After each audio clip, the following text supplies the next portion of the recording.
So okay mga paps, musta pala? Ngayong araw pala, ituturo ko sa inyo kung ano yung mga posibleng maging sira ng alternator sa ating sasakyan. Okay? So simulan na natin to mga paps. Okay, bago ko to simulan, bakit ko gagawin tong video na to? Ang alternator natin, ang ibang term yan ay generator. So, simple lang yung trabaho niyan. Yan yung component na ginagamit para mag-charge yung battery natin. So, ganun kasimple yan mga paps. Kaya nga tinatawag na alternator or generator. So, kung wala yan, gagamit lang tayo ng electronics, ng mga parts ng sasakyan, mga fog light, mga headlight. Siyempre, kung battery lang yan, natural, madidrain yung battery natin. So, kailangan nakakargahan yan. Yun ang silbi ng alternator natin.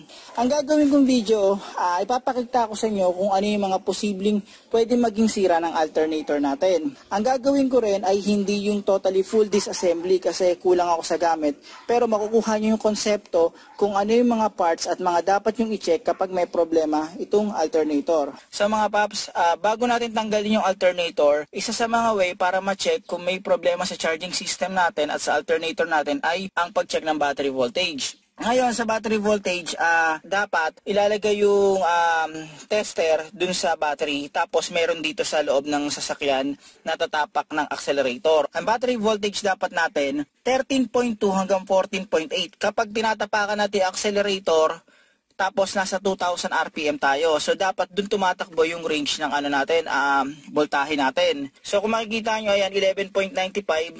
Start ko na muna to mga paps, ha. Yan.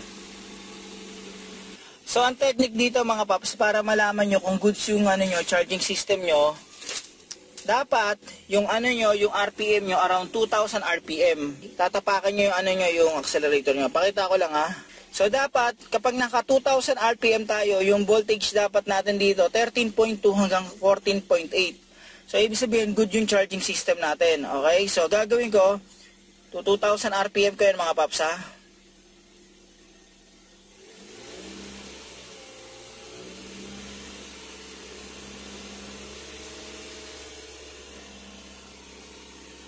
So nakita nyo, ang nakuha kong voltage 13.8, okay? Ang range niyan 13.2 hanggang 14.8. So goods na goods yan mga paps. Patayin ko na to. Isa sa mga diskarte ko para malaman kung goods yung charging ko. Halimbawa, nagda-drive ako, di ba? Pag tinatapakan ko yung accelerator, pag nakikita ko yung charging ko, yung voltage ko tumataas, ibig sabihin nun, goods yung yung charging system ko. So ngayon, tanggalin na natin yung alternator. Tanggalin nyo yung negative terminal ng battery, tapos may tatanggalin tayo dyan. So sasakyan na to, tinanggal ko na yung connection nito, yung nito, yung pinaka parang harness clippings niyan.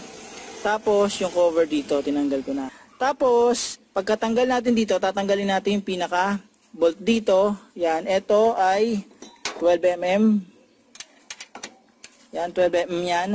Tapos, meron yan dito sa ibaba na 14mm. Niluwagan ko na rin yan para hindi ako mahirapan. Tanggalin ko na to mga paps. Yan. Siguraduhin yung tanggal yung negative terminal ng battery nyo mga paps. So, ito na siya. Niluwagan ko na. Ganun lang kadali yan. Ito, nilagyan ko ng mark para kahit paano, konti na lang yung i-adjust ko mamaya. So, ayan, natanggal ko na yung bolt dito. Ang next natin, yung bolt sa ilalim, yung 14mm, tatanggalin ko. So, ito yung 14mm na tatanggalin ko mga paps. So, ayan mga paps, tanggal ko na yung pinaka 14mm yan. Ngayon, may pagkakataon na mahirap yan tanggalin dahil nakaharang to. Yan. So, gawin nyo, tanggalin nyo lang to, 10mm lang yan, iangat nyo, iusod-usod nyo to para matanggal nyo yun. Okay, so ito na siya.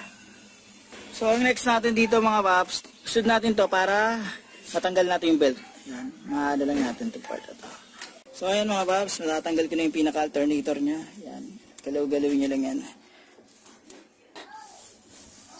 Yan. Okay.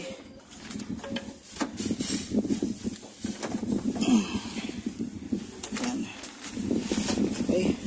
So okay mga paps, ito yung alternator ng Toyota Vios 2 NCFE. So ayan siya. Nakita nyo naman na yun yung code nya. Ako yung code.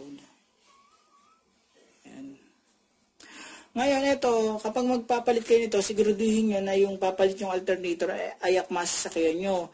Kasi kung hindi siya akma, may posibilidad na hindi makapag-charge na maayos yung battery nyo or baka mag-overcharge. Okay, siguraduhin yung stock talaga yung alternator na bibili nyo. Tapos sa pag-check ng pulley nito, yan, maririnig nyo naman, ito meron na konti kaso hindi ko pa mapapaltan dahil wala nga akong gamit. Kulang ako ng gamit mga paps Hindi ko mapapakita sa inyo yung full disassembly dahil kulang ako ng gamit. Pero mapapakita ko sa inyo kung ano yung mga posibleng pwedeng paltan kapag mag-ayos kayo ng alternator nyo.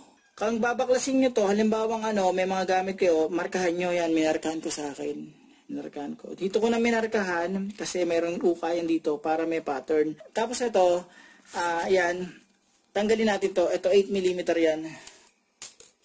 Tanggalin natin.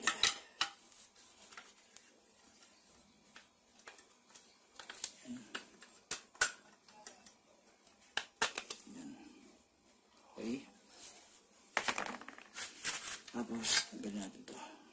Ito yung pinaka-rectifier diode. Itong yan. May mga screw yan dito. Ito. Para matanggal nyo yan. Tapos ito yung pinaka-carbon brush natin. Tapos ito yung yung pinaka-IC natin. Ang madalas na pinapalitan dyan, itong rectifier diode. Pero yung carbon brush natin, chinecheck din dapat yan. So sa pag-check nyan, ganito. Kung mataas na yung odo ng sasakyan nyo, dapat chinecheck nyo yung pinaka-carbon brush nito. Kasi kapag hindi nyo na-check yung carbon brush nito, may posibilidad na magkaroon kayo ng battery indicator or titigas yung manibela nyo sa Toyota Vios. Okay? So, ito siya. Ito yung pinaka-carbon brush nyo. Yan. So, yan. Dapat chinecheck nyo rin to mga paps. Yan.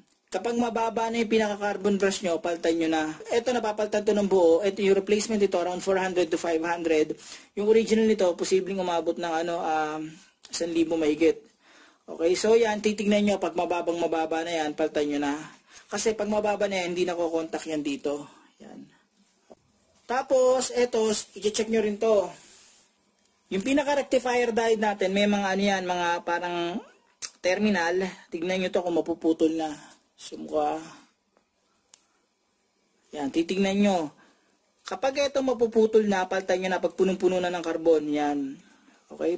Magagawan to ng paraan kaso hindi pa permanente. Maganda, palit buo na ng rectifier diode. Kasi baka magawa nyo to ng paraan na solder nyo, matanggal din, wala rin. So, palitan nyo na ng buo para bago lahat. So, check nyo rin yan dito.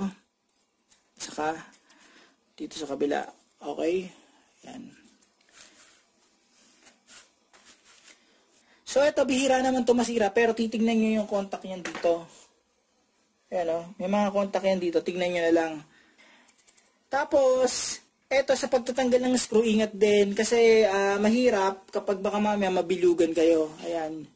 So, eto, hindi ko na itutuloy ito na tanggalin kasi baka mabilugan ako.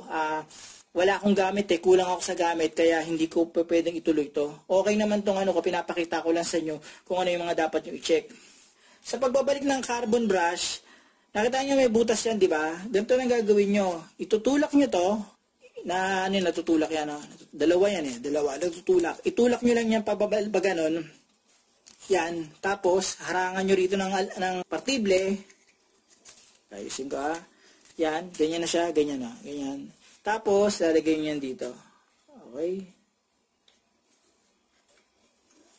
Ayusin ko lang Yan. Okay. Tapos, may lalagay nyo na yung pinaka screw nya.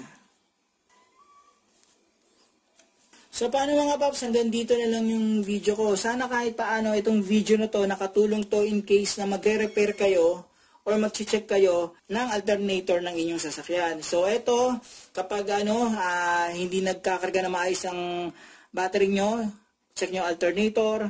Kapag tumitigas ang manibela nyo sa mga EPS type, saka merong battery indicator, check nyo rin ang alternator nyo mga paps. Okay? Paano mga paps? Maraming salamat sa inyo.